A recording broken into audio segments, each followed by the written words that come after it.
Hello बच्चों, let's read the question. The question says, arrange the following gases in increasing order of van der Waals constant A. तो यहाँ पे हमको कुछ दे रखे हैं गैसेस, दैट इज आर्गन दे रखा है, CH4 दे रखा है, H2O दे रखा है और C6H6 दे रखा है। हमको बताना करेक्ट ऑप्शन इसमें से कौन सा है।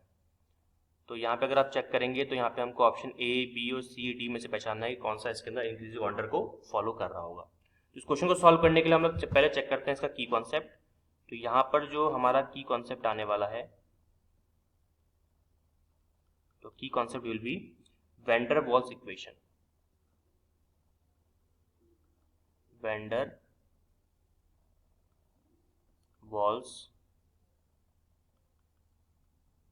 इक्वेशन, ठीक है। और वैन डर वाल्स इक्वेशन की जब भी हम बात करते हैं तो हमारे पास इसका इक्वेशन होना चाहिए हमारे सामने। तो इसका मैं इक्वेशन लिख रहा हूँ, that is P plus an square upon v square v minus nb is equals to nRT।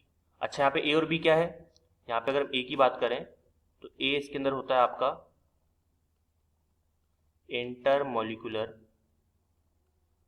Force of attraction,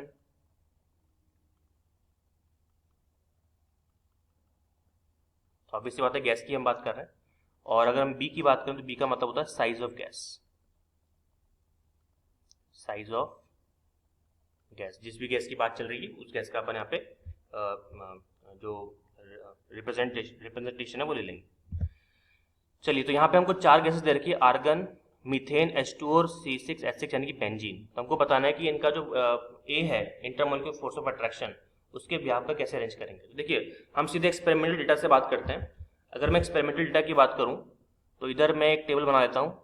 एक तरफ मैं लिखता हूं गैसेस को और एक तरफ मैं लिखूंगा इंटरमोलिकुलर फोर्स ऑफ अट्रैक्शन को। इंटरमोलिकुलर फोर्स ऑफ अट्रैक्शन, ठीक है। यानी कि ये जो मैं डेटा लिखने वाला हूँ ये एक्सपेरिमेंटल डेटा है, ये आपको बुक्स के अंदर भी मिल जाएगा। अगर आप ऑथेंटिक बुक्स प्रेफर करोगे, जो अच्छी किताबें हैं, उसमें आपको मिल जाएगा। अब देखिए, गैसेस की बात करें तो गैसेस हमारे पास में एक तो है आर्गन, एक हमारे पास में है CH4, एक हमारे पास में है H2O और एक हमारे पास में है बेंजीन C6H6, ठीक है। और यहाँ पे अगर हम लोग बात करें इनके इंटरमोलिकुलर फोर्स ऑफ अट्रैक्शन की, यानी कि ए की, तो आर्गन का जो होता है वो एक्सपेरिमेंटली प्रूफ किया गया है 1.34 होता है।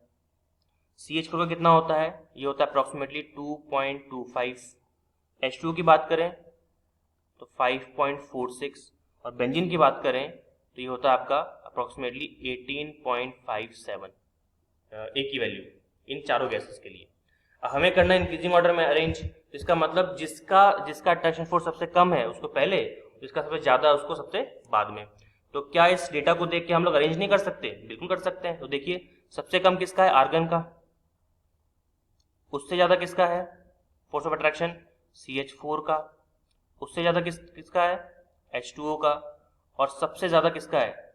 C6H6 का। मतलब इसका तो मतलब हमारा आंसर भी आ जाएगा, बिल्कुल आ जाएगा हमारा आंसर।